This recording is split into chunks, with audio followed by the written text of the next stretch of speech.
শ্বশুরবাড়ি থেকে নিজের বাড়ি ফেরার সময় বাইক দুর্ঘটনায় মৃত্যু হলো এক যুবকের।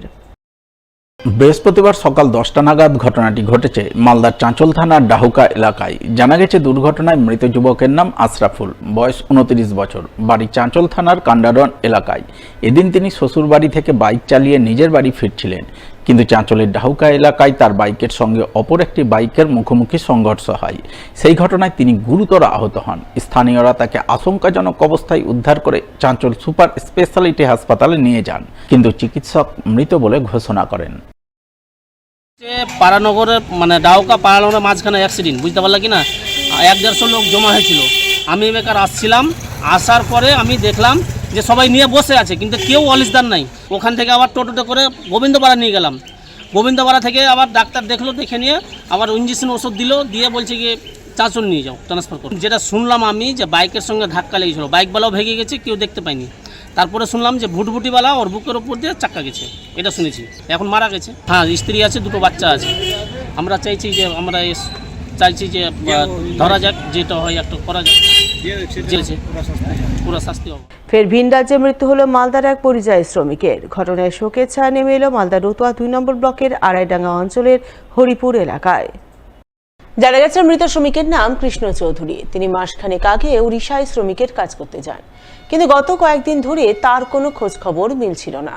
পরে ঠিকাদার সংস্থার উপর চাপ সৃষ্টি করে পরিবারের লোকজনেরা জানতে পারেন ভিন রাজ্যে তার মৃত্যু হয়েছে এবং বৃহস্পতিবার তার নিথর দেহ কফিনবন্দি অবস্থায় গ্রামে পৌঁছায়। কিন্তু কিভাবে তার মৃত্যু হলো তা জানাতে না পারায় পরিবারের লোকজনেরা দীর্ঘক্ষণ অ্যাম্বুলেন্স থেকে দেহ নামাননি। যদিও পরে ঠিকাদার সংস্থার তরফে আশ্বাস পেয়ে দেহ নামিয়ে সৎকার্য সম্পন্ন করেন বলে জানা গেছে। 1 মাস হলো। কবে খবর এসছে আপনার বাড়িতে যে মারা গেছে?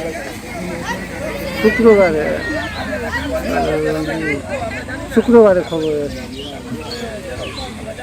আজকে ওর বডি আপনার বাড়ি এসছে অ্যাম্বুলেন্সে। কালকে আমরা গেলাম, ওর বাড়িতে চাপ দিয়েছি। তারপরে ওই মিস্ত্রির বাড়িতে, ঠিকাদার যে নিয়ে গেছে। হ্যাঁ, ঠিকাদার। কোথায় বাড়ি? শহীদপুরে। টিঙ্কু বলে নাম আছে ছেলেটা।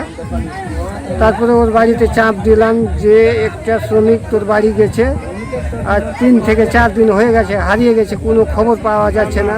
কালকা চাপ দিয়েছি, তবে ও কালকা খুঁজে টুজে সব করে আজকে পাঠিয়েছে পোস্টমর্টম করে। দাবি আমাদের এটাই আছে যে ওখানে পোস্টমর্টমের রিপোর্টও পাইনি, কোনো কাগজও পাইনি। কাগজ পেয়েছি, ডুপ্লিকেট পেয়েছি।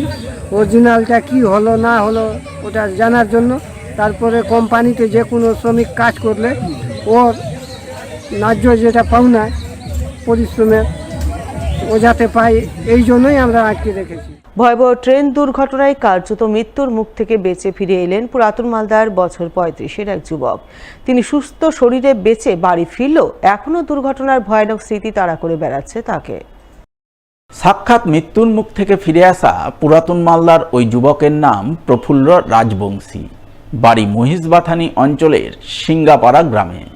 তিনি জানালেন, জামাই ষষ্ঠী উপলক্ষে গত 10 তারিখ তিনি সপরিবারে কোচবিহারের রানীরহাটে শ্বশুর বাড়ি ঘুরতে যান। এরপর সেখানে 7 দিন থাকার পর গত 17 তারিখ বাড়ি ফেরার জন্য মনস্থির করেন। একাই ধূপগুড়ি স্টেশন থেকে কাঞ্চনজঙ্ঘা এক্সপ্রেস ট্রেনে চেপে বসেন। তিনি ট্রেনের পেছনের দিক থেকে 2 নম্বর জেনারেল বগিতে ছিলেন। সব কিছু ঠিকঠাকই চলছিল, কিন্তু হঠাৎ করেই ছন্দপতন ঘটে। শিলিগুড়ির রাঙাপানি স্টেশনের কাছে কাঞ্চনজঙ্ঘা এক্সপ্রেসকে পেছন থেকে সজোরে ধাক্কা মারে মালগাড়ি। সেই ধাক্কায় কাঞ্চনজঙ্ঘার পেছনের 3টি বগি কার্যত দুমড়ে মুচড়ে যায়। আর এই ঘটনার পরপরই আর্তনাদ ও কান্নার রোল ভেসে ওঠে। তিনি একরাশ আতঙ্ক নিয়ে পরিমরি করে ট্রেন থেকে বেরিয়ে আসেন। এরপর বাস ধরে সড়ক পথে সোজা বাড়ি ফিরে এসে স্বস্তির নিঃশ্বাস ফেলেন। তবে সাক্ষাৎ মৃত্যুর মুখ থেকে বেঁচে ফিরলেও এখনও সেই বীভৎস স্মৃতির আতঙ্ক তাকে তাড়া করে বেড়াচ্ছে। সেই আতঙ্ক ভোলার চেষ্টা করছেন, কিন্তু কিছুতেই ভুলতে পারছেন না। সারাক্ষণ ভয়ানক ট্রেন দুর্ঘটনার মর্মবিদারী দৃশ্য চোখের সামনে ভেসে উঠছে। আমি গত 10 তারিখে শ্বশুরবাড়িতে গিয়েছিলাম। আমার স্ত্রী, আমার কন্যা সন্তান, ছেলে আমরা সবাই মিলে শ্বশুরবাড়িতে যাই। 7 দিন থাকার পরে আমি গত 17 তারিখে বাড়িতে আসার জন্য ধূপগুড়ি স্টেশনে কাঞ্চনজঙ্ঘা এক্সপ্রেসে আমি উঠেছি। তারপরে আমি আসতে পার হওয়ার পরে কাঞ্চনজঙ্ঘা এক্সপ্রেস কিছু দূর আসার পরে কাঞ্চনজঙ্ঘা দাঁড়িয়ে ছিল। হঠাৎ করে একটা রেকর্ড আওয়াজ হয়। আমি ট্রেন থেকে তখন আমরা খুব এমার্জেন্সি নামি বেরিয়ে দেখছি একদম পিছনের 3টা বগি একদম লন্ডমন্ড হয়ে গেছে, ভাঙচুর হয়ে গেছে। তখন ওই অবস্থায় দেখে একদম আতঙ্কিত আমি খুব ভয়ানক অবস্থা, খুব আতঙ্কিত।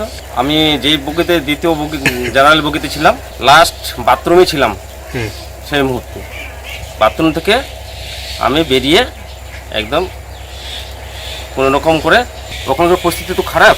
তারপরে ওখান থেকে আমি ওই স্থানীয় লোকজন জড়ো হতে থাকে, তাদের কাছে আমি জিজ্ঞাসা করলাম যে দাদা এখান থেকে কত দূর আমরা বাড়ি যাব, এখান থেকে যাওয়ার ব্যবস্থা কীভাবে যেতে পারবো। তো বললো যে এখান থেকে আপনারা টোটোতে চলে যান। টোটোতে গিয়ে ওই লোক ওইভাবে হেঁটে হেঁটে গেলাম। তারপরে টোটোতে উঠলাম। টোটোতে ওঠার পরে আমরা বাসে বাড়িতে এসেছি। হ্যাঁ, এখন তো প্রায় ওগুলো কোথাও মনে পড়ে, এখনও একটা ওই দৃশ্যটা মনে পড়ে। তবে এখন মনে পড়লেও তো করার কিছু নেই, এখন ভুলতে হচ্ছে। যাক, আমি বেঁচে ফিরেছি, আমাকে খুব ভালো লাগছে ঠাকুর কৃপায়। এই মুহূর্তে এখন বাড়িতে আছি। প্রথমবার যে দুর্ঘটনাটা হয়েছে তাতে শুনে তো আমরাও আতঙ্কে ছিলাম। তাতে আমাদের গ্রামের পার্শ্ববর্তী বাড়ির যে দাদাটা রয়েছে সে শ্বশুরবাড়িতে গিয়েছিল। তাতে আসার পথে যে ঘটনাটা হয়েছে তাতে করে ও প্রাণে বেঁচেছে। তাদের যে বাড়িতে ফিরে এসছে, যে ঘটনাটা থেকে উদ্ধার হয়েছে, তাতে করে আমরা খুব ভালো মনে করছি যে যে দুর্ঘটনাটা হয়েছিল সেটা ঘটনাটা হয়নি। তাতে করে আমরা খুব সন্তুষ্ট হয়েছি। প্রাণে বেঁচে ফিরেছি এটা অনেক। এখন বাড়িতে আছে, সে এখনও আতঙ্কে